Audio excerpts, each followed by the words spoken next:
Bom dia, meus queridos, na graça e na paz de Jesus. É um prazer nós estarmos nessa manhã mais uma vez, dessa vez na quinta-feira, né? A gente teve uma pequena mudança excepcionalmente essa semana, uma questão estrutural, de gravação e tudo mais. Mas a semana que vem retornamos normalmente às quartas-feiras com o nosso Café com Bíblia.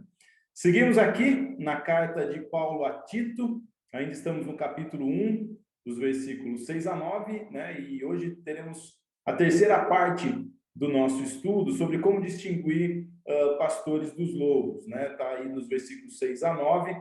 No nosso primeiro estudo em relação a esse tema, nós falamos a respeito das características gerais da liderança. Na semana passada, nós começamos a ver as características, né, os atributos dos presbíteros, que são os pastores que apacentam o rebanho, e falamos basicamente do que o Novo Testamento, de maneira geral, fala a respeito, a posição muito clara e precisa, né, do Novo Testamento em relação às funções do presbítero, de maneira geral. Vimos o que Pedro fala, o que o próprio apóstolo Paulo diz em outros lugares, o que Hebreus fala. Então, nós conseguimos trazer um cenário bem. O Tiago vai citar também algo a respeito dos presbíteros, no capítulo 5. Vimos, então, uma abordagem geral do Novo Testamento em relação aos presbíteros, seus atributos, a precisão que a palavra de Deus descreve, né, detalha as funções dos presbíteros, e falamos que nós vamos ver especificamente em relação aos presbíteros, aqui em Tito, que Paulo traz três dimensões, e que todas elas têm a ver com uma irrepreensibilidade. A primeira delas, uma irrepreensibilidade como líder da família, que nós vimos semana passada. E mais duas, a irrepreensibilidade consigo mesmo, como despenseiro de Deus, como alguém, né, que fala a respeito de você, de quem você é, de quem o presbítero é em relação à sua própria pessoa, ao cuidado do seu próprio caráter, e também a irrepreensibilidade como mestre da palavra de Deus. Essas três macro-áreas que Paulo vai abordar, né, e depois vai especificar dentro do contexto aqui e dentro dos versículos. E na semana passada a gente viu apenas a irrepreensibilidade do presbítero como líder da sua família. Hoje nós vamos terminar e vamos falar a respeito da irrepreensibilidade do presbítero como consigo mesmo, com a sua própria pessoa, né, e com os outros, ou seja, numa esfera relacional, consigo e com os outros, de fora para dentro e de dentro para fora, do seu caráter, e também a irrepreensibilidade quanto à palavra de Deus. Então, você vai perceber que a irrepreensibilidade passa por essas três esferas, tá? Na relação com a família, na relação pessoal consigo e com os outros, e na relação, na irrepreensibilidade quanto à palavra de Deus. Vamos ler o texto novamente, que nós estamos trabalhando, que está em Tito, capítulo 1, versículos 6 a 9. É preciso que o presbítero seja irrepreensível, marido de uma só mulher, e tenha filhos crentes que não sejam acusados de libertinagem ou de insubmissão. Por ser encarregado da obra de Deus, é necessário que o bispo seja irrepreensível, não orgulhoso, não briguento, não apegado ao vinho, não violento, nem ávido por lucro desonesto. É preciso, porém, que ele seja hospitaleiro, amigo do bem, sensato, justo, consagrado, tenha domínio próprio e apegue-se firmemente à mensagem fiel da maneira como foi ensinada, para que seja capaz de encorajar outros pela sã doutrina e de refutar os que se opõem a ela. Bom, como eu disse, duas abordagens aqui da irrepreensibilidade. E a primeira delas tem a ver com o aspecto relacional, hoje, né? Que está aí nos versículos 7 a 9, né? Os versículos 7 e 8, eles vão tratar da irrepreensibilidade no que diz respeito ao relacionamento do presbítero consigo mesmo, com o seu interior, com o seu caráter, e também numa forma que se expressa externamente, na relação com outros também. Se você perceber bem, os versículos 7 e 8, eles vão descrever essa irrepreensibilidade como dispenseiro de Deus, na relação consigo e com os outros, de duas formas. O versículo 7, ele vai abordar como o presbítero não deve ser. E o versículo 8 vai dizer como ele deve ser, como ele, então, no versículo 7, não deve se comportar, e como ele deve se comportar no versículo 8. Olha só, versículo 7. Por ser encarregado da obra de Deus, por ser um despenseiro de Deus, né, é necessário que o bispo seja irrepreensível. Então, Paulo coloca dentro da plataforma da irrepreensibilidade. Nós vimos semana passada, tem a ver com você não ter culpa nenhuma, sem mancha, puro. Né? Aí ele vai dizer, por ser um dispenseiro de Deus, um obreiro de Deus, encarregado da obra de Deus, ele não pode ser orgulhoso, não pode ser briguento, não pode ser apegado ao vinho, não pode ser violento, nem ávido por lucro desonesto. Então, vamos ver primeiro essa questão, né, da irrepreensibilidade, quanto o que significa, né, cada uma dessas coisas que o presbítero não deve ser.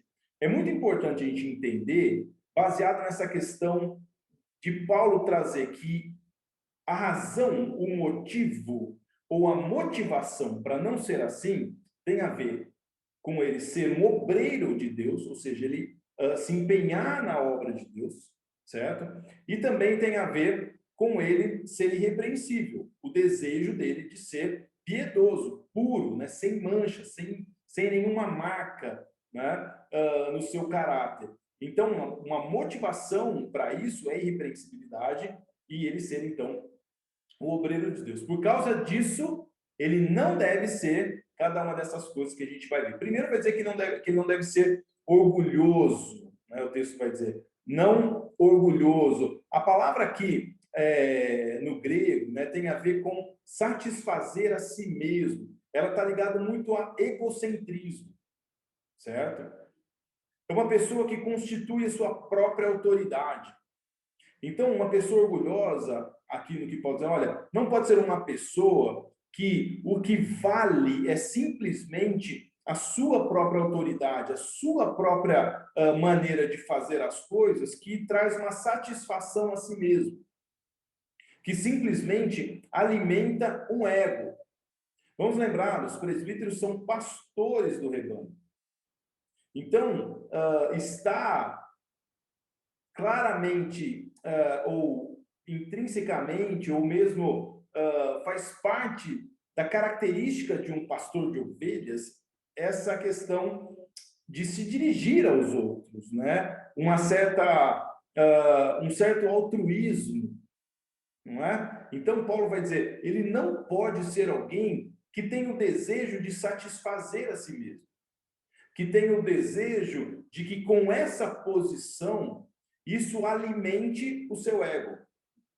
Então, olha só, você é um obreiro de Deus. Como um obreiro de Deus e alguém que não tem mancha na sua vida e que não deseja ter mancha na sua vida, ser puro, piedoso, irrepreensível, não seja uma pessoa egocêntrica, que só pensa em si, onde a autoridade é constituída, né, por vontade própria. Muitas pessoas dizem isso, né? Que se você quer conhecer uma pessoa de verdade, você dê poder a ela, né? Se isso é real ou não, eu acho que muitas vezes isso se torna real, não pode ser um absoluto, não acho que seja um absoluto, mas que tem o seu fundo de realidade, porque muitas vezes o poder, ele é um dos instrumentos de alimentar o ego.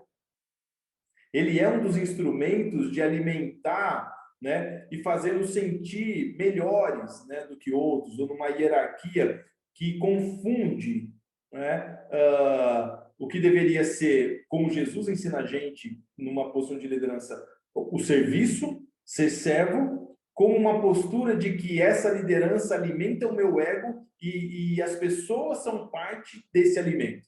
Então, Paulo vai dizer, um presbítero, ele não pode ser alguém que pensa só em si mesmo. E que essa posição traz para ele o alimentar desse ego. Ele está ali para apacentar o rebanho. Então, Paulo vai dizer, não seja arrogante. Esse é o primeiro. Ou orgulhoso. Né? Não use essa posição para satisfazer a si mesmo. Ok? Paulo também vai dizer que ele não deve ser briguento. Olha só, hein? Aqui é interessante, Paulo vai dizer, então, não orgulhoso, não briguento. Existem duas palavras aqui no grego, gente, para isso, para a gente pensar a respeito disso, né? Duas palavras para ira, né? Uma que é humus, né, vem trazer uma reflexão a respeito de uma ira que é fogo de palha. Vamos lembrar, né, a própria Bíblia, lá em Efésios, ela não condena a ira de maneira absoluta, né? O texto vai dizer: irai-vos e não pequeis, porém não deixe o sol se pôr sobre a sua ira, ou seja, não tem uma ira, não guarde a sua ira. Essa é a ideia, né? E uma das palavras para ira, no grego, né, humus, que é uma ira fogo de palha. É uma ira que vem rápida, acabou, passou, foi um momento e tudo bem. A outra é orge, que tem a ver com uma ira crônica. E a palavra aqui, né, que Paulo descreve, é orgilos, que significa colérico, apimentado, que guarda, né, tem relação com essa ira que não é rápida, mas é crônica. Crônica. É uma pessoa que guarda, né, essa ira de maneira colérica, vingativa, para usar num determinado momento, certo? Então não é uma ira que vem e passa rápido por alguma coisa, né? Num sentido de explosão e depois arrependimento ou lidar bem, mas é uma ira que vai sendo alimentada, né? Ela vai se tornando crônica. Então Paulo vai dizer, olha, não pode ser alguém briguento, alguém que usa isso sempre para o conflito, né? Não pode ser alguém irado. Em outras traduções traz a palavra irado, na NVI traz briguento, né? Então não pode ser alguém. Eu acredito que é difícil você ter alguém explosivo, né? De qualquer forma, ou mesmo no sentido que Paulo está trazendo aqui, que é essa ira mais perigosa, né? Que é alimentada. Então, um presbítero, bom, uma das principais características de um pastor de ovelhas é o amor, né? Um pastor de ovelhas, tanto ovelhas mesmo, o animal, quanto o rebanho de Deus, é o amor, né? Um pastor de ovelhas lá, do animal, o que ele faz? Ele cuida, ele leva ela para pastar, leva ela para águas que são tranquilas, para que ela beba água. Se ela está ferida, ele vai, ele coloca no ombro, ele traz de novo, ele protege o aprisco, ele não deixa que ninguém entre lá, né? Então, ou seja, uma característica do pastoreio em si é o amor. Então, ele realmente não combina com isso. E a gente tem que tomar muito cuidado, porque assim, ó, eu trabalho com isso, né? Dentro das formações que eu tenho, 4 das minhas formações, elas estão relacionadas diretamente à análise comportamental, né? Então, ou seja, aprender sobre personalidades, diferentes personalidades e tudo mais, 4 formações específicas nisso. E posso dizer para você, há algumas realidades que a gente, às vezes, como cristãos, a gente confunde, tá? O reino de Deus, nós somos cidadãos dos céus.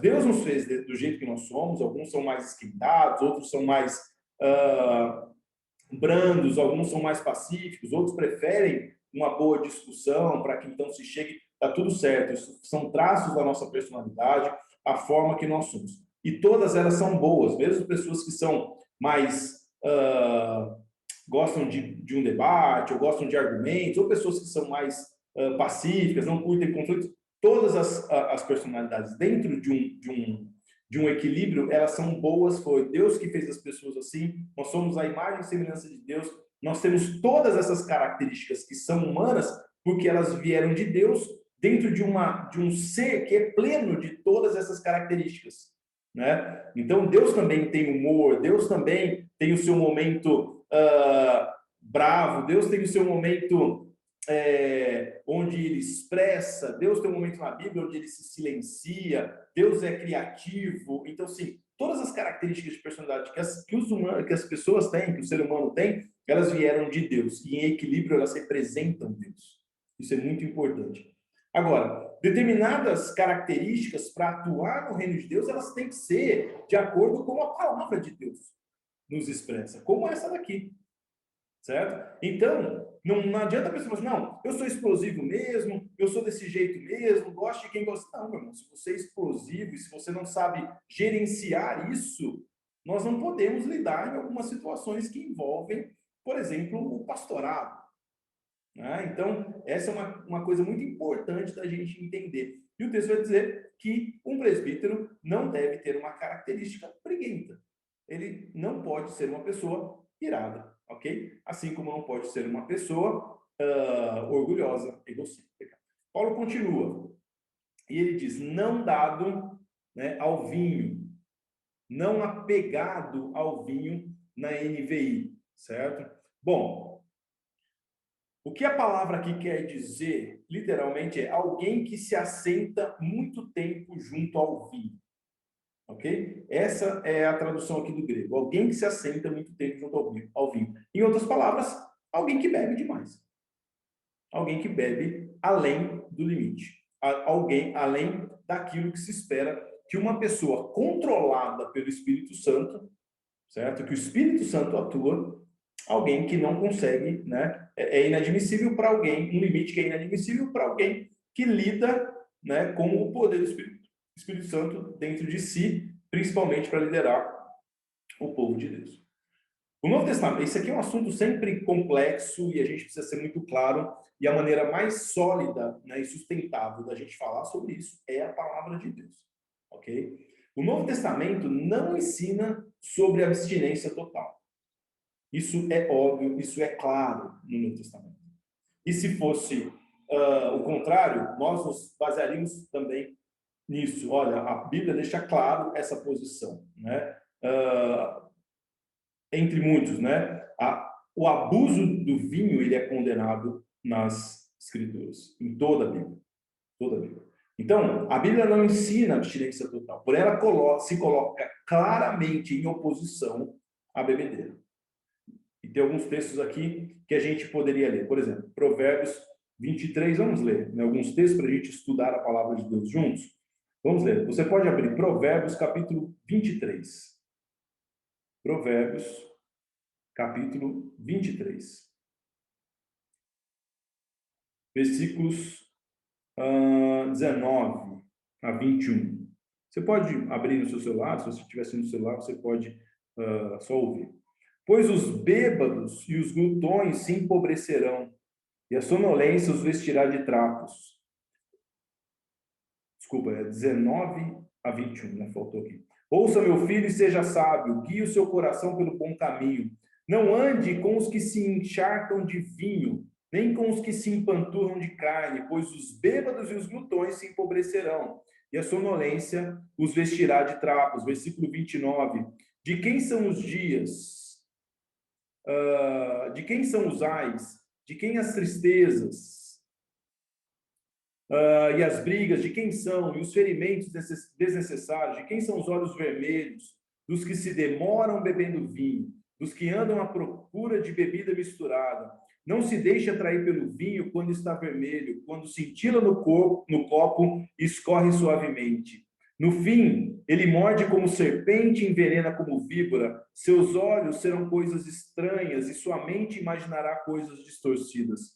Você será como quem dorme no meio do mar, como quem se deita no alto das cordas do mastro e dirá: espancaram-me, mas eu nada senti. Bateram em mim, mas nada percebi. Quando acordarei para que possa beber mais uma vez.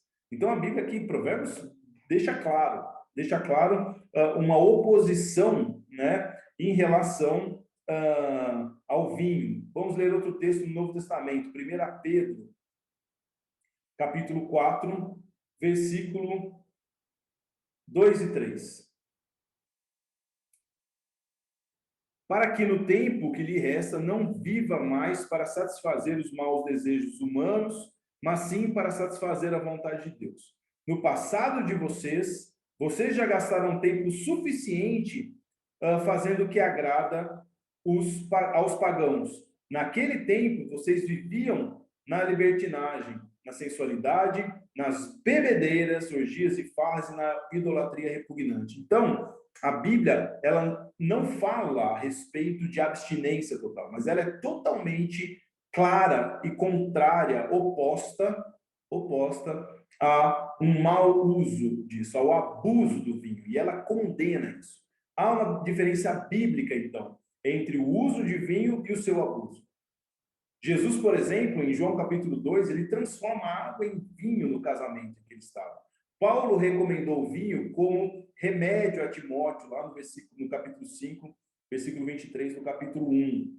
Então, ou seja, se fosse abstinência total, a Bíblia não narraria para a gente essas coisas. Também há uma orientação sobre qualquer coisa não ser motivo de escândalo para o irmão, para o mais fraco. E a gente já estudou isso lá em Romanos, capítulo 14. Então, há uma diferença entre você fazer uso e você, dentro de um aspecto onde a Bíblia não condena, e estar nisso dentro de um aspecto que condena. E aí é muito importante, porque as pessoas falam assim, ó, muitas pessoas, não, mas eu sei o meu limite. Qual é esse limite? Então, por exemplo, assim, não, eu sei o limite que eu tenho que beber até não ficar mal. Então, quer dizer que se 20 latinhas de cerveja não faz você ficar mal, você pode tomar as 20 latinhas?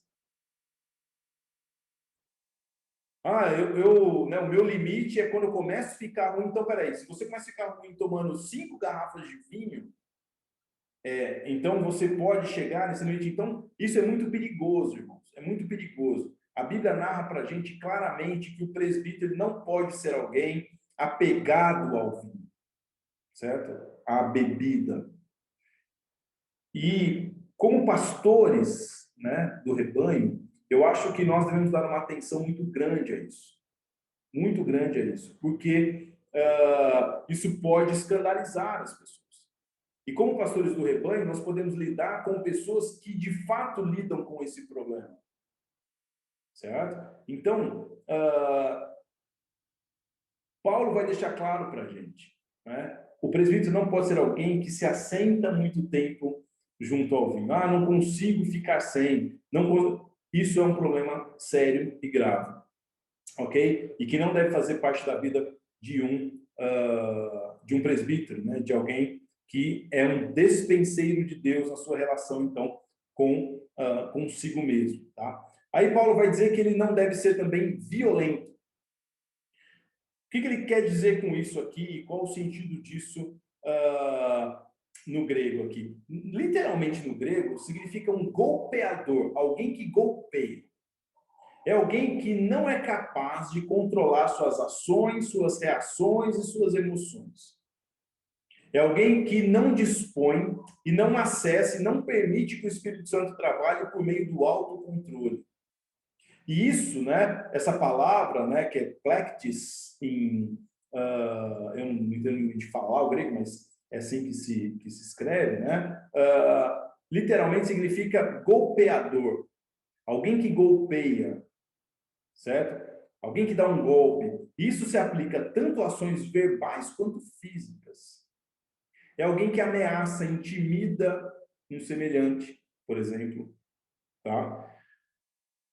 É a mesma atitude que a Bíblia narra para a gente quando Caim matou Abel, por exemplo, quando Moisés matou o egípcio, ou quando Pedro cortou a orelha do soldado. É alguém que não se controla, certo? E que intimida, que golpeia, que ameaça, que perde o controle das suas ações e de suas reações. Então, a Bíblia vai dizer que um presbítero não pode ser alguém violento. Se alguém que não se controla em relação ao que fala, em relação ao que aborda o filho ou a esposa, se alguém que facilmente agride fisicamente, reage no trânsito, xingando as pessoas, ele não está qualificado ainda, apto ainda para ser um presbítero. Não violento, não golpeador, certo? E por último, Paulo vai falar que esse presbítero, esse despenseiro, esse obreiro de Deus, ele não pode ser ganancioso, certo? Ou seja, não briguento, não apegado ao vinho, não violento, nem ávido por lucro desonesto. Então, ganancioso. Alguém que é cobiçoso e de torpe ganância, em outra versão. Tá? A palavra aqui, no grego, dá a ideia de que alguém, esse termo aqui, significa alguém que não se preocupa com a forma que ganha dinheiro desde que ele ganhe dinheiro. Olha que termo pesado, né? Alguém que não se preocupa com a forma que ganha dinheiro desde que se ganhe o dinheiro. Desde que o dinheiro, ou seja, o fim, ganhar dinheiro, justificam os meios que eu faço. E é interessante, porque aqui Paulo está escrevendo para os cretenses, né? Lembra disso que a gente falou no primeiro estudo, né? A carta direcionada a Tito, mas direcionada a Tito para que fosse, né, compartilhada, né, ensinada também aos cretenses. E os cretenses, eles eram conhecidos por serem extremamente gananciosos. Extremamente gananciosos. Era a fama dos cretenses. Então, era muito pertinente, inclusive, Paulo lidar com isso aqui, relatando que se alguém queria ser um pastor, um exemplo para o rebanho, ele não poderia ser uma pessoa igual àqueles outros da sua cultura que tinham essa característica. Certo? Os cretenses, eles eram conhecidos, né, nesse sentido de que eles eram tão apegados ao dinheiro quanto abelhas eram apegadas ao mel. Essa era uma, como vou dizer assim, vamos imaginar assim, né, sei lá, alguma nação que é conhecida por alguma coisa, alguma cidade, sei lá, os cretenses eram conhecidos assim como, sei lá, os italianos são conhecidos por fazerem uma boa pizza, os franceses conhecidos por fazerem bons perfumes, os japoneses conhecidos por fazerem boas tecnologias, os cretenses eram conhecidos por serem pessoas gananciosas, por serem pessoas apegadas ao dinheiro. Assim como a abelha. Então, Paulo vai dizer, o dispenseiro, o obreiro, ele não pode ser alguém que não se preocupa com uma forma honesta de ganhar o seu dinheiro. E aqui está totalmente relacionada também com o bom perfil, a boa fama, a boa reputação que essa pessoa que vai ser obreiro na casa de Deus tenha na sua vida profissional. Eu não consigo desassociar isso, porque a maneira de nós, que Deus nos traz para que honestamente, dignamente, de maneira sustentável, possamos ter o nosso sustento é por meio do nosso trabalho. Em outras palavras, isso aqui não é, obviamente que isso aqui é específico para quem quer ser um pastor, mas lembra que eu falei, isso aqui são características de pessoas que são do povo de Deus. Os presbíteros precisam ser apenas exemplos para o rebanho, modelos disso. Isso quer dizer para a gente que nem todo trabalho Deus se agrada. Nem todo trabalho Deus se agrada. Se nós ganhamos dinheiro de alguma forma que prejudica a vida das pessoas, que gera problema para a vida das pessoas, os fins não justificam os meios, não. O nosso trabalho ele deve estar em total associação com os princípios e os valores do reino de Deus. A forma como nós ganhamos o nosso dinheiro importa para Deus. Porque Ele nos qualificou com dons, com talentos.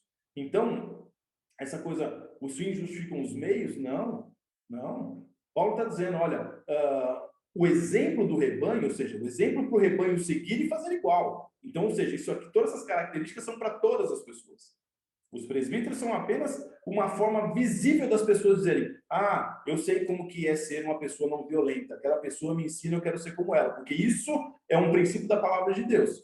Então, não cobiçoso e nem de torpe ganância, isso tem a ver com nós, como nós relacionamos o nosso sustento com o nosso trabalho. E um presbítero, né, como modelo do rebanho, não pode ser alguém onde a sua forma de ganhar dinheiro, o seu trabalho, seja desonesto ou de uma maneira que Deus não se agrada. Então, Paulo, primeiro, no versículo 7, ele vai abordar nessa relação consigo mesmo e com os outros, né, também, como um presbítero não deve ser.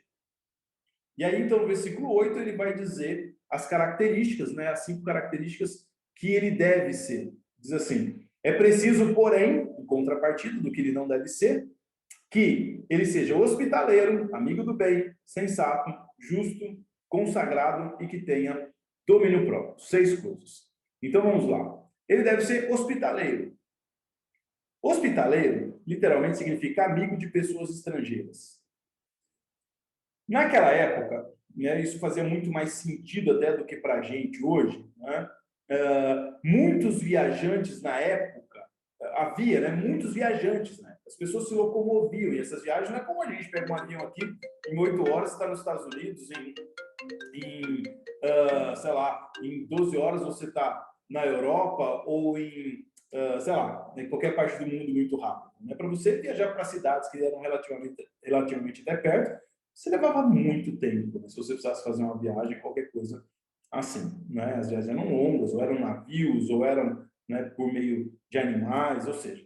E muitos viajantes na época, né? Havia muitos viajantes na época, e as pousadas, ou seja, onde eles iam passar a noite depois de viajar o dia todo, elas eram muito caras, eram sujas e também imorais.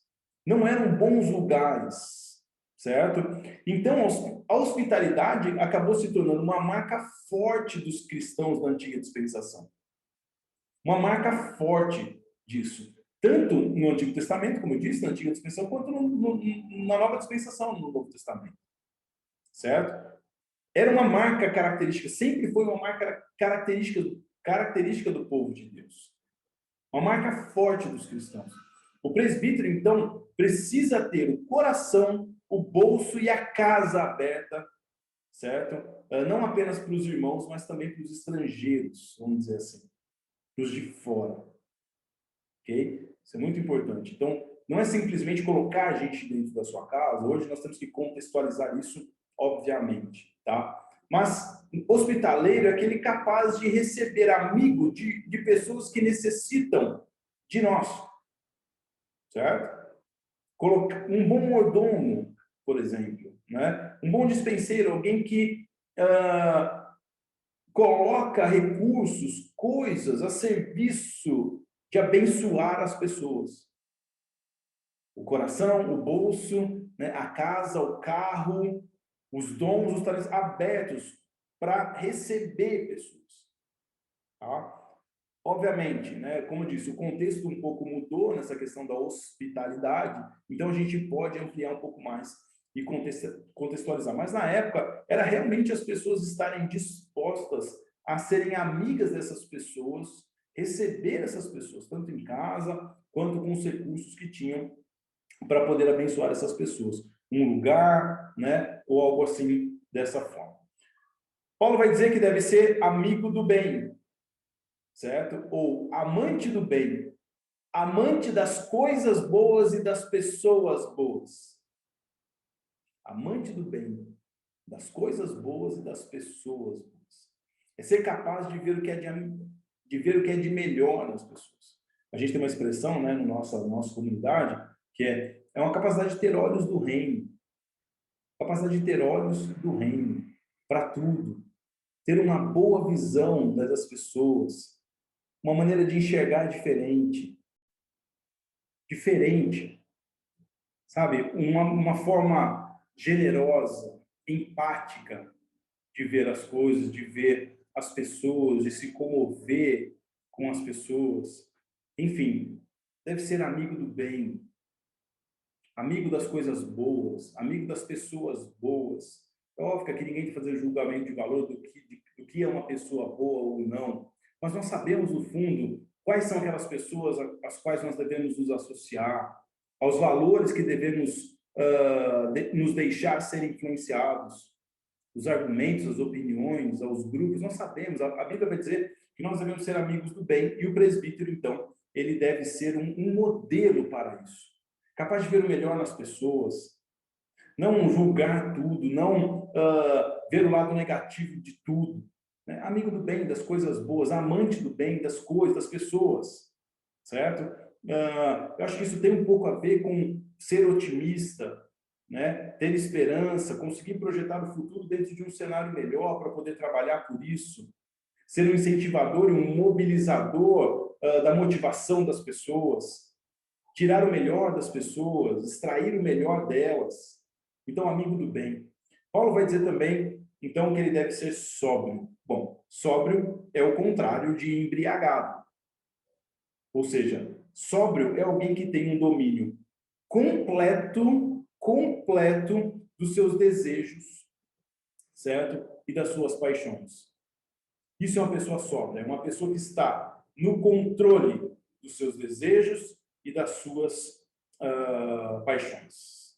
Estou sóbrio, eu sei o que eu estou fazendo. Não é isso que uma pessoa sóbria fala? Eu sei o que eu estou fazendo. Eu estou sóbrio, eu estou bem. certo? Então, os gregos, por exemplo, né, essa era considerada a principal virtude dos gregos. Eles diziam que você estar sóbrio ou ser uma pessoa sóbria, você consegue ter uma sabedoria prática. Você consegue colocar e revelar toda a sabedoria de maneira prática.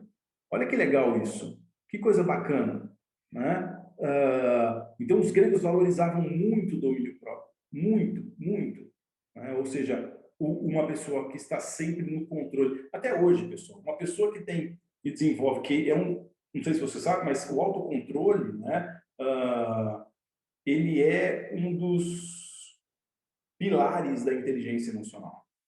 Em tudo que você estudar a respeito de inteligência emocional, o autocontrole, o domínio próprio, ele será um dos elementos. Então, Paulo vai dizer, o presbítero, ele tem que ser um modelo para o rebanho de domínio próprio. Eu não vou entrar em alguns detalhes aqui, porque seriam perigosos. Mas eu acho que a gente tem que ser um modelo de domínio próprio em várias coisas. Em várias coisas. Né? As pessoas devem olhar para um líder e ver como ele tem um domínio próprio em todas as áreas da sua vida.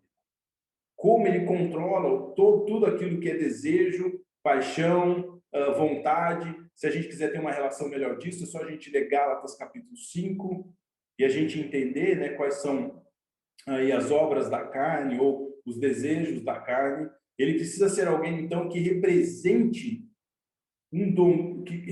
um controle pleno desses desejos quando eles se ressaltam diante da gente. Ele deve ser um modelo de como alguém pode vencer e controlar e dominar paixões que aparentemente se revelam como prazer para eles.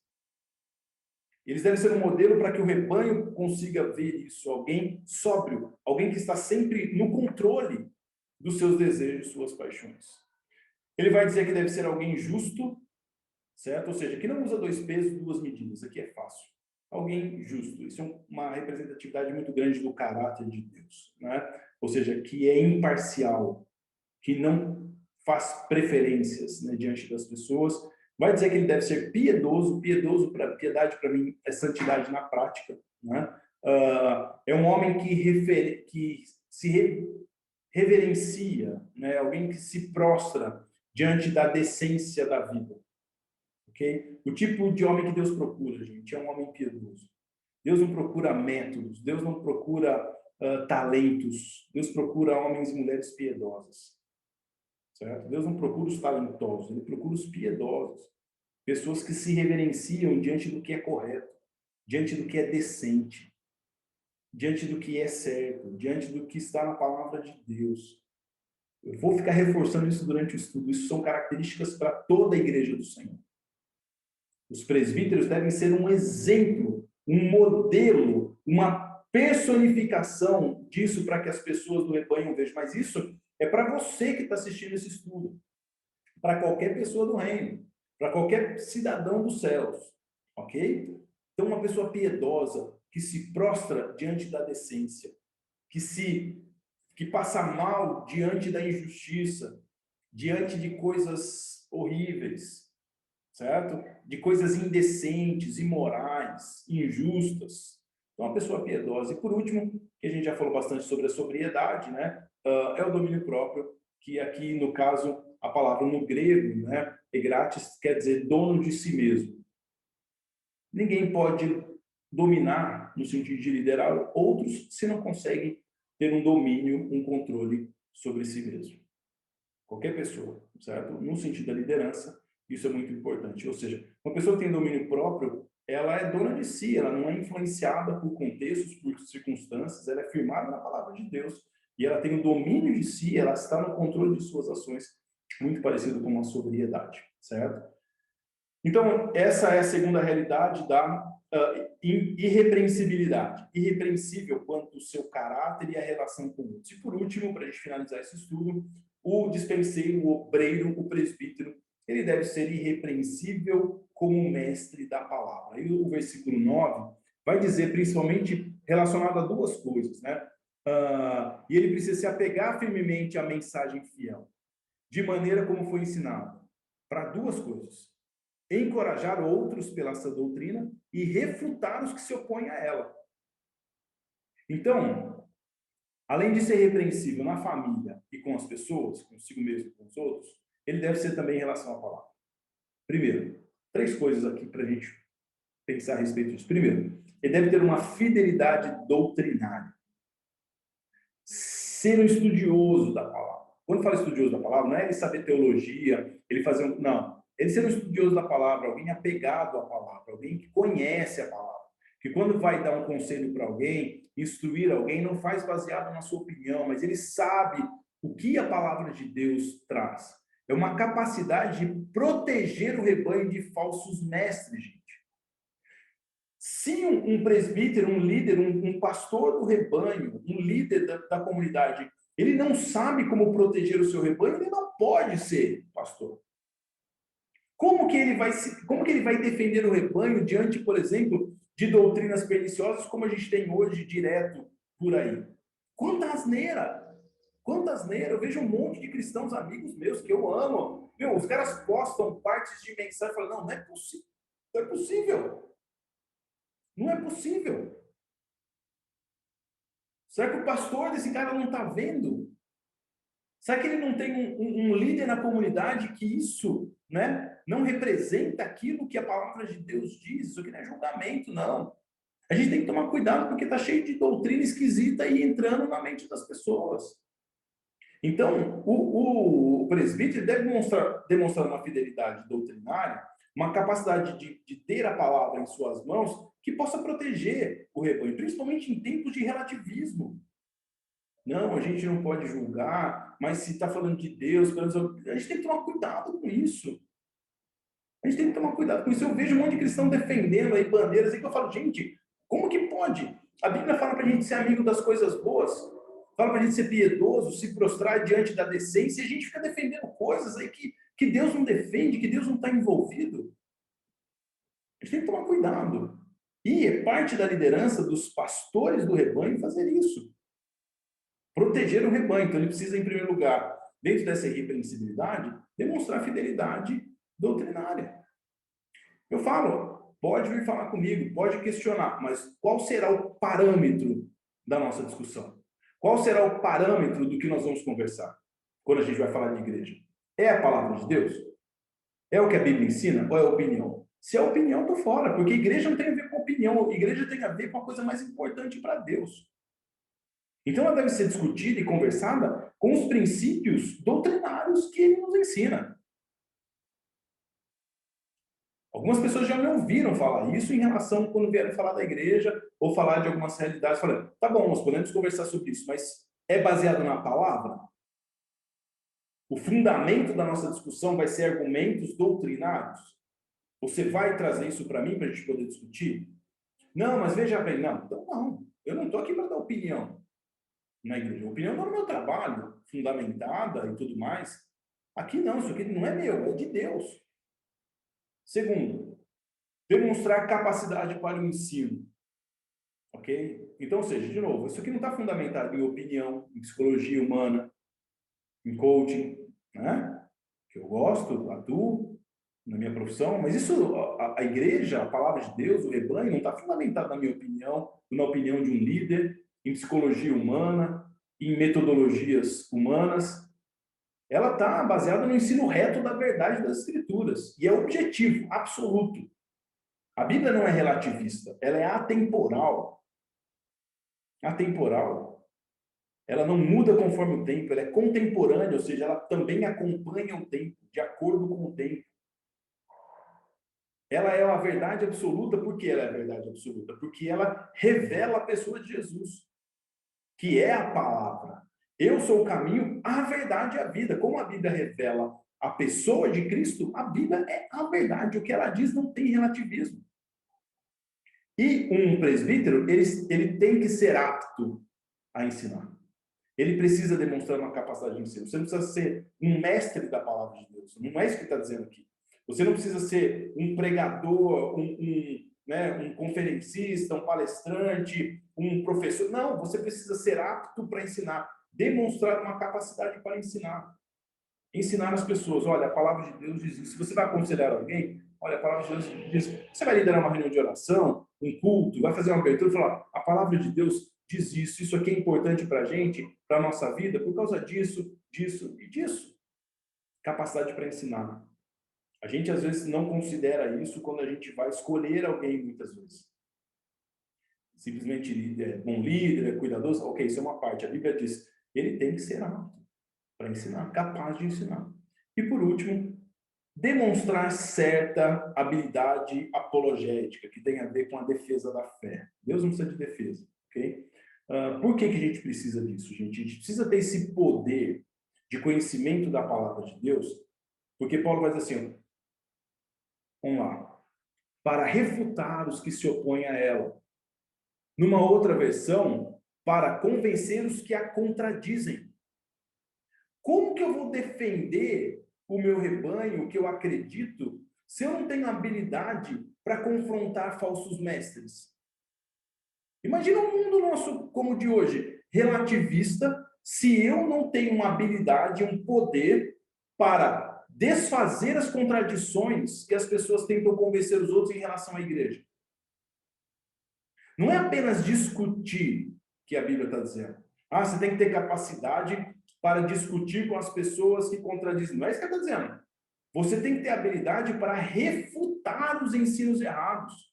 Em outras palavras, isso aqui, o John Stott vai dizer o seguinte: você não apenas deve discutir sobre ela ou refutar os ensinos errados, mas você deve vencê-los por uma boa argumentação fundamentada nas Escrituras.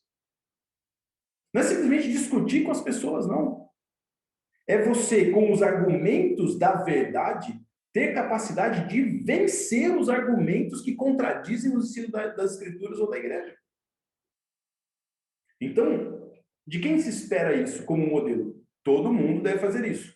Todos da palavra, todos os discípulos de Jesus devem ter essa habilidade. E os presbíteros devem representar um modelo disso. Pegue os temas. Por que o feminismo, como que você diria que o feminismo é algo que não é bíblico? Como você diria que o homossexualismo é algo que não é bíblico?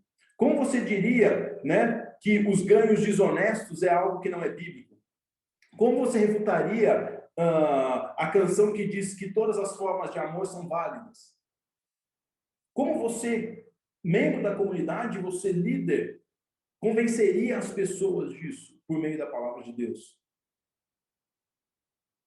Como você argumentaria que Jesus não é nem de direita e nem de esquerda? Vem conversar comigo que eu vou te mostrar isso. Biblicamente. Mas venha com os argumentos da palavra de Deus. Não vem com seus argumentos de torcedor de lado político que não vai dar certo. Nós somos discípulos de Jesus.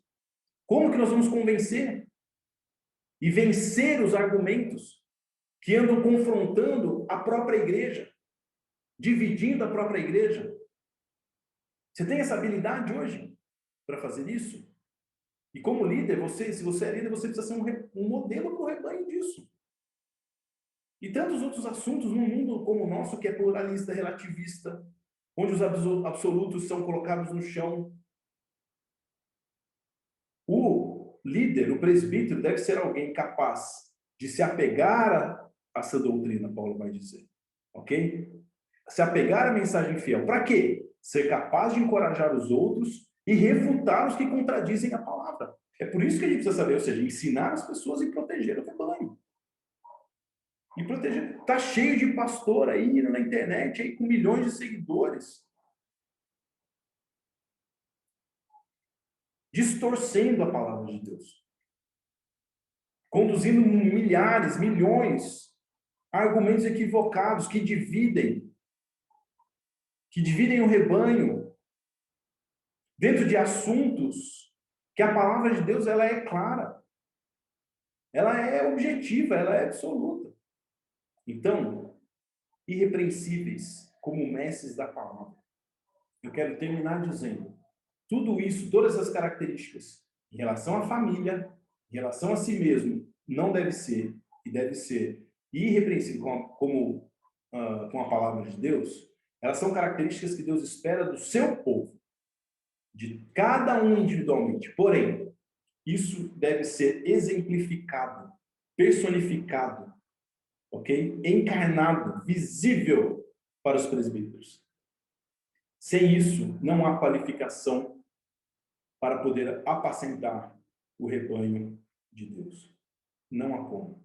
Não tem como fazer isso. Ok? Terminamos aqui como nós podemos diferenciar os pastores dos lobos. 3 estudos que eu espero que tenha abençoado o seu coração. Semana que vem começamos o capítulo... continuamos no capítulo 1. Damos continuidade aqui no capítulo 1, mas com o que Paulo vai dizer a respeito do próximo tema. Que Deus possa abençoar sua manhã, seu dia, você possa refletir sobre isso. Curte aqui, segue a nossa comunidade, e que Deus te abençoe durante esse dia, em nome de Jesus.